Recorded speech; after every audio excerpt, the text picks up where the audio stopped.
better, to be honest. Nah. Hi everybody, welcome back to the channel. Andy Cards here. Thank you very much for checking out today's content. And if you're watching this, then you are struggling with those awkward lies. And I think, you know what?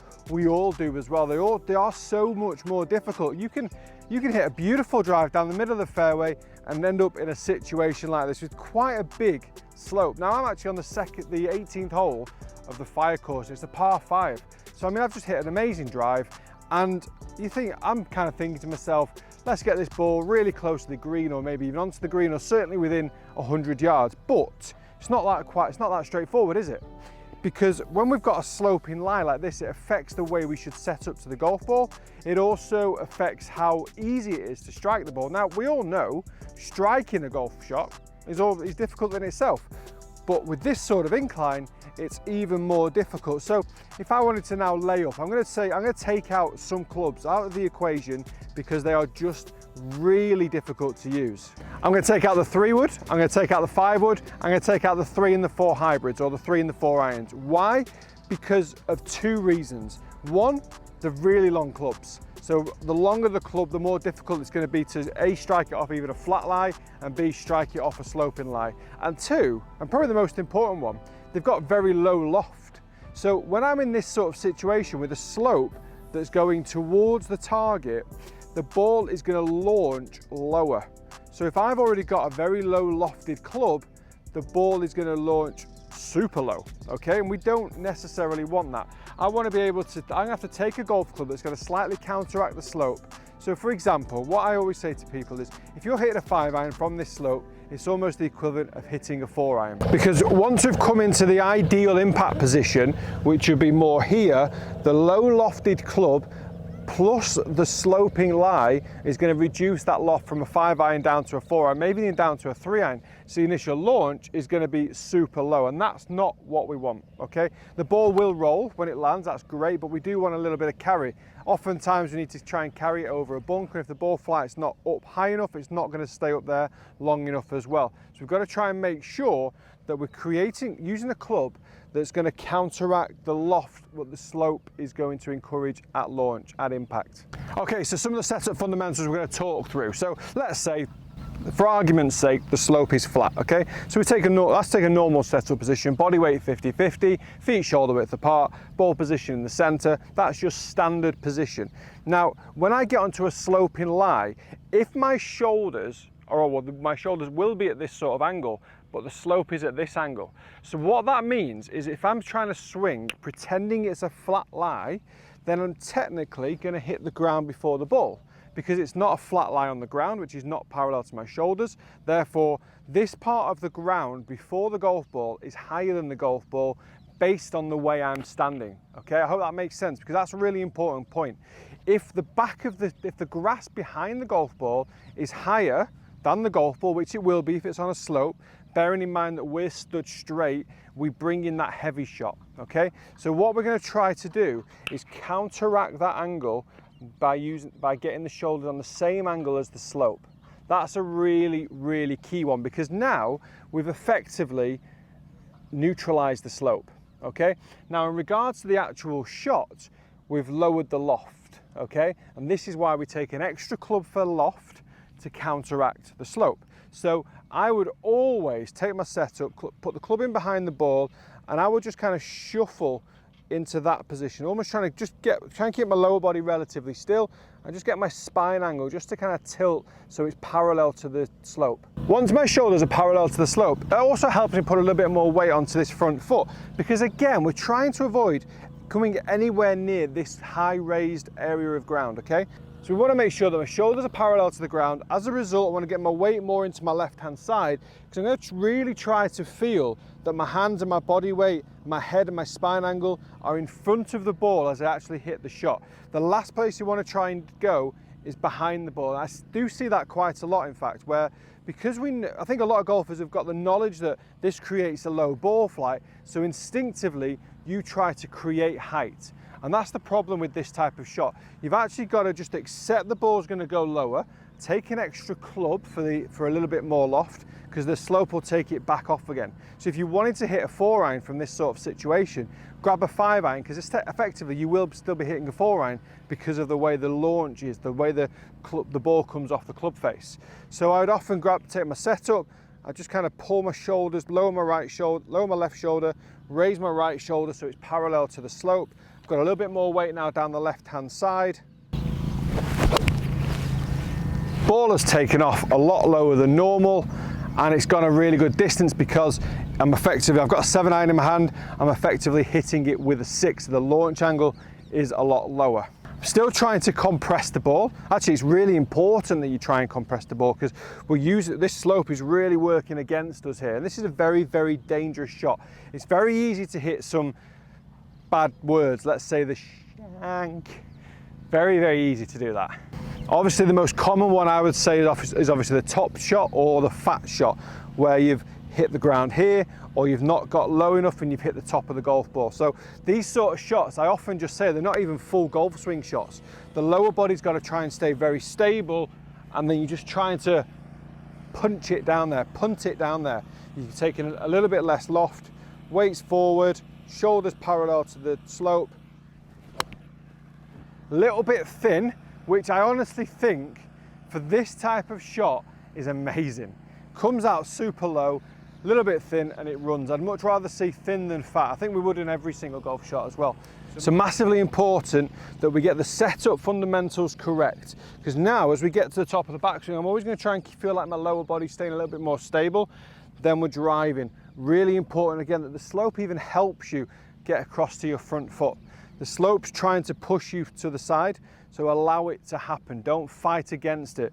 Again, very easy to see that. And once we see that, we're going to catch it fat and thin. Or top, sorry. So try and make sure spine angle to the side, weight on your left side.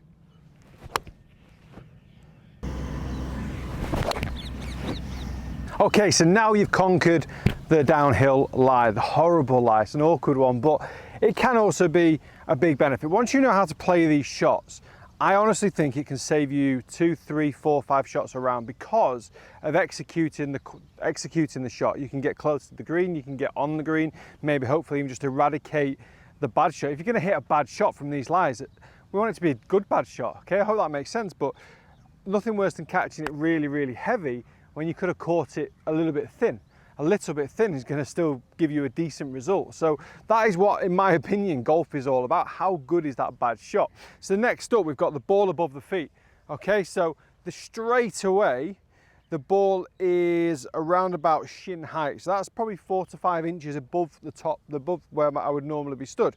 So what we tend to see a lot of here, and this is a really common one, it's called face plane tilt. Okay, so now because of the slope, it's going to make the shaft of the club go lower. So as the shaft of the club goes lower, the club face points more to the left. So if I set the club face here, the more I lower the club face, it starts to point towards the left-hand side. The leading edge comes up higher, therefore the 90-degree angle from the leading edge is more left.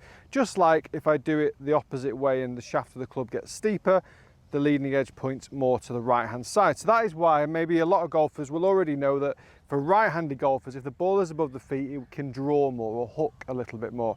Okay, so yeah, we definitely want to try and allow for a little bit of that, but we also want to try and be aware of how much it can move. So we want to be in control of the ball flight a little bit better.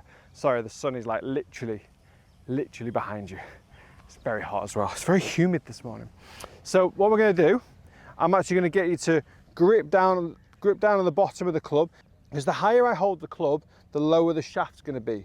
So what I want to try and do is get the club back to a more of a neutral position as into the ground, and as a result of that, I'm going to grip a little bit lower, and I'm just going to try and stand a little bit taller. So I'm going to probably bend my knees a little bit more, but I'm going to pull my spine angle up a little bit.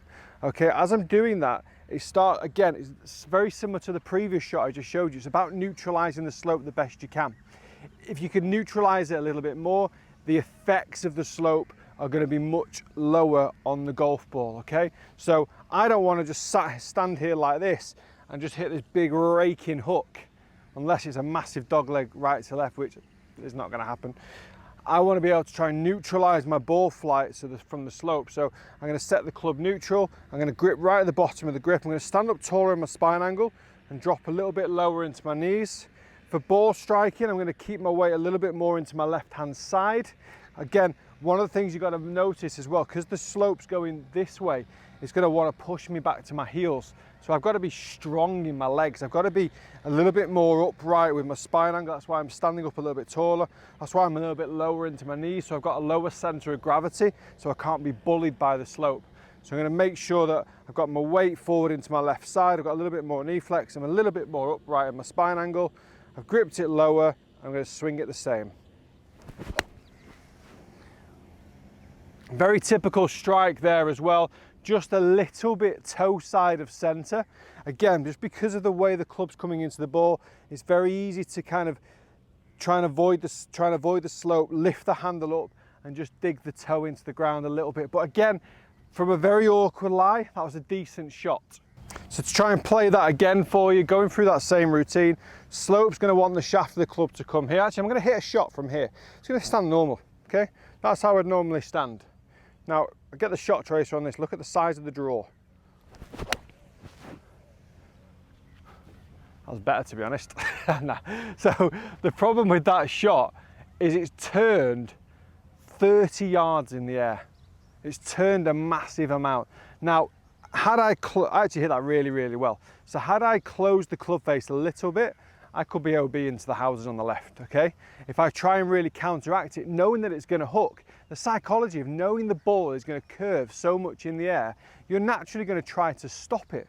So you could try and stop it and either A, shank it, or stick it right out into the trees there. So what we're trying to do from a consistency point of view, although that last shot was actually really nice, I don't think it's a very consistent shot. I would not play a shot like that. There's no way in my head I could stand here on the 18th hole of a golf course, decent score in hand or in a tournament, and stick myself aiming at those trees.